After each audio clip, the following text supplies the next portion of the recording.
बंदी छोड़ सतगुरु रामपाल जी भगवान की जय हो। सत्साई पुण्यात्माओं, दया परम पिता परमेश्वर जी की। और एक छोटी सी सूचना आप सभी भगत भाई बहनों को देनी थी। और आप सभी भाई बहन परम पिता परमेश्वर की महिमा का गुणगान कीजिएगा। पुण्यात्माओं, ये ही वो फल है जो परमेश्वर आने वाले आपत्ति और विपत्तियों के समय में हमारे को जिसका प्रतिफल देंगे। आज आप सैकड़ों किलोमीटर से चल के जो सात संगतियों में आ रहे हो पुण्यात्माओं, ये निष्फल नहीं जाएगा, क्योंकि हम परमेश्वर के लिए आ रहे हैं। हम सतलोक आश्रम मैनेजमेंट हरियाणा वालों की तरह किसी गंदी राजनीति का हिस्सा नहीं है। हम किसी दो कौड़ी के घटिया राजनेता का कोई प्रवचन सुनने नहीं आ रहे। हम परमेश्वर के बच्चे हैं। हम परमेश्वर के लिए आ रहे हैं, जा रहे हैं, परमेश्वर को भोग लगा रहे हैं, परमेश्वर की महिमा का हम गुणगान कर रहे हैं। और पुण्यात्माओं, परमात्मा खड़े खड़े चमत्कार करता है, अपने सत्सेवक बच्चों के साथ में रहता है। आप जो देख रहे हैं, दास के साथ में भगत लोकेश दास जी हैं। अब हम सत्सेवक फालतू का ये यूट्यूब पे, सोशल मीडिया पे ये ढिंडोरा नहीं पीटते जैसे मैनेजमेंट वाले पीटते हैं। फालतू का, आधी झूठ आधा सच। ये आपके सामने बैठे हुए हैं। 5-7 दिन पहले की बात है, लगभग 10 दिन हुए होंगे ज्यादा से ज्यादा। ये थोड़ा सा इनका बराबर में एक इनका खाली प्लाट है, ये वहां पे घूमने चले गए। वैसे ये नहीं जाते अमूमन वहां पे, उस दिन ये चले गए। और जैसे गए वहां पे तो तकरीबन 5-6 फुट का ये बता रहे हैं कि लंबा काला सांप था। तुरंत उस सांप ने इनको यहां पे घुटने से ऊपर जांग पे उसने इसको काटा। और काटने के बाद आप इनका विश्वास देखिए पुण्यात्माओं, ये विश्वास केवल साध संगतियों से पैदा होता है। अगर होता कोई और मैनेजमेंट वाला तो आए दिन देखते हम, मां बहन को याद करने लग जाते, बार घोड़ा शुरू कर देते, हाय खा गया, हाय मर गया, हाय काट गया।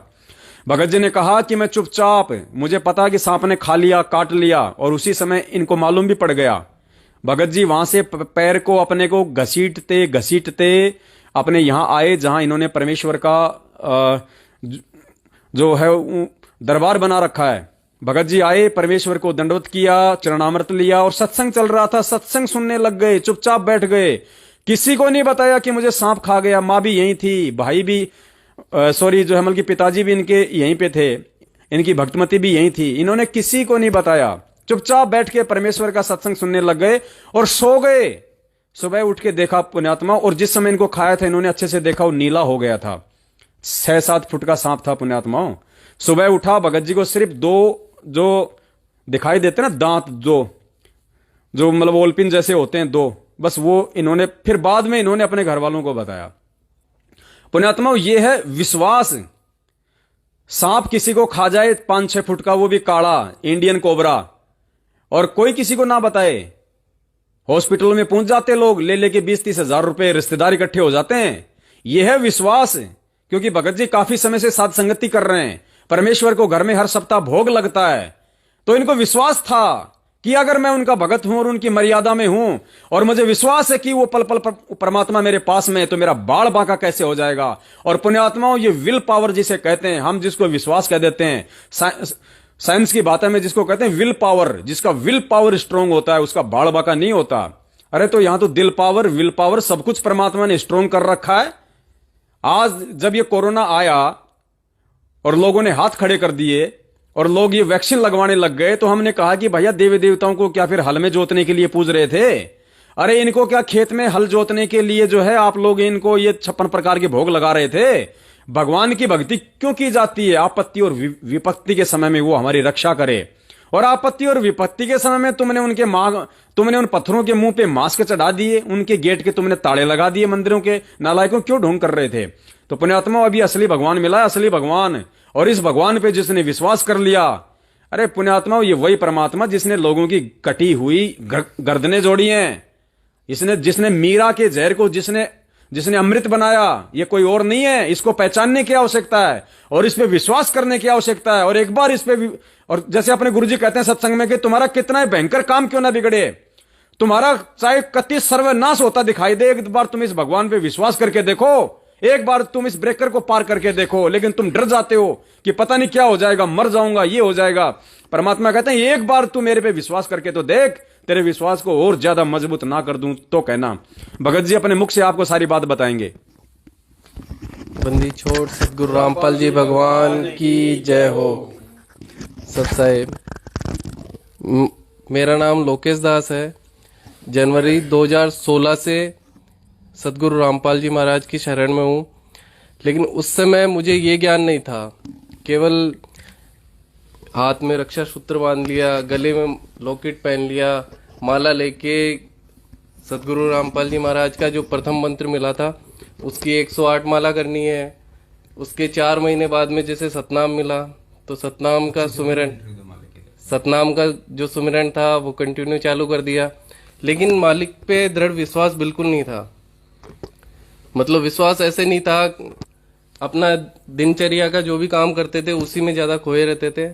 इस भाव से नहीं था कि सतगुरु रामपाल जी महाराज भगवान है, बस गुरु भाव से था। उससे पहले मतलब सत्संग देखता था मैं खुद, जुड़ने से पहले का ये हाल था। अब पिछले पाप हो या कैसे भी, पिछले पाप कर्म ही थे कि गुरु की वाणी मुझे बुरी लगती थी। मतलब जब सत्संग आती थी तो घर छोड़ के मैं सामने एक क्लिनिक है उस पे जाके बैठ जाता, 1 घंटा पूरा होने के बाद में घर में आ जाता। अब एक दिन ऐसा हुआ कि 3 दिन के बरवाला कांड की बात है, बरवाला के बाद की बात है, घर पे कोई नहीं था। अब 3 दिन मुझे यहीं पे रहना था तो 3 दिन मालिक की वाणी सुन ली। मालिक की वाणी का ऐसा असर हुआ कि आते ही बड़े भाई को लेके चला गया अजमेर नामदान सेंटर पे। वहां जाके नाम दीक्षा ली 2016 1 जनवरी 2016 को। और अभी जैसे भगत जी बता रहे थे कि मतलब काले सांप ने काटा था, ये निशान थोड़ा बहुत तो दिख जाएगा जूम करने पे। हाँ ये बिल्कुल दिख रहा है। और जैसे कि ये यहाँ पे ब्लैक हो रखा है, शाम के टाइम पे मैं कभी बाहर जाता नहीं उधर। हाँ ये वाला निशान दिख रहा है। मतलब मैं कभी नहीं जाता पीछे कभी नहीं जाता उस साइड में। उसी दिन गया और 6-7 फीट लंबा जो काला सांप था। यहाँ पे जैसे अमूमन लोग कहते हैं कि जैसे एक लोक देवता है तेजा जी, तो उनकी घोड़ी से किसी माता बहन की गाय मतलब उछल गई थी, तो उसने कहा था कि बाप खाना तन काड़ो खाजिए। मतलब काले सांप में जहर सबसे ज्यादा होता है, ये मुझे पहले से पता है, कोई आज का ज्ञान नहीं है। तो मुझे खाया और मैंने देखा कि हाँ मुझे काले सांप ने खाया है। और यहाँ पे ये पूरा गोल घेरा, जो इतना ये पूरा गोल घेरा है, ये पूरा काला हो गया। और मतलब पाँव से मेरे चलना नहीं हो रहा था इस पाँव से। तो भी मैं चुपचाप अंदर आया, मालिक को दंडवत किया और चरणामृत लेके सत्संग आ रही थी। घर में दादा दादी थे, भगतमती थी, पापा मम्मी अजमेर थे और बड़े भैया भाभी वो पटना रहते हैं। तो घर में किसी को नहीं बताया, चुपचाप सो गया। सो क्या गया, दिमाग में भी नहीं आया कि कुछ खाया पिया है या ऐसा कुछ हुआ है। मालिक की दया थी। अब सुबह उठा तब भी कुछ भी याद नहीं। उस दिन फिर मैं सुबह गया पीछे, पौधों को सबको पानी पिलाया और वापस आके जब नहाने के बाद में पता चला कि यहाँ पे कुछ खाया था, वापस याद आया। उसके बाद में मैंने फोटो ली और फिर मामा जी को और बड़े भाई को भेजी। बाकी मतलब कुछ भी ऐसा लगा नहीं कि कुछ, नहीं तो इतना पॉइजन था उसमें तो शायद मर ही जाता नाइट में तो। लेकिन मालिक पे विश्वास था। उसके बाद में ब्यावर बाद में चले थे या पहले नहीं, उससे पहले पवन भगत जी के साथ में ब्यावर गए थे सात संगति में। तो उस दिन भी ऐसा हुआ था कि मतलब चारों तरफ से पूरा के रोकने का, चाहे कैसे भी मानो, काल भगवान का प्रभाव था कि नहीं जाना। लेकिन मन में यह आ गया कि आज चल के देखते हैं क्या होता है। तो उस दिन मैं गया काम छोड़ के भी, मतलब जहाँ पे काम करता हूँ यहाँ पे, तो वहां से छोड़ के चला गया कि आज भगवान पे ये भी भरोसा करके देख लेते हैं कि पीछे होना क्या है। तो वापस आया। उसके 2-3 दिन बाद में ऐसी मालिक की रजा हुई है कि वहां पे अगर मैं 10 दिन भी अब छुट्टी कर लूँ तो भी उन्होंने दूसरा एक और बंदा मेरे जैसा रख लिया। मुझे हटाया नहीं है, ऐसा नहीं है कि हटा दिया, मतलब मेरे जैसे ही रख लिया कि आज की डेट में फैक्ट्री में दिन भर बस घूम के आया हूं मैं, मुझे खुद को कोई काम करना नहीं रह रहा है। अब हो रहा है मालिक की दया से काम। दया परमात्मा की। बंदी छोड़ सतगुरु रामपाल जी भगवान की।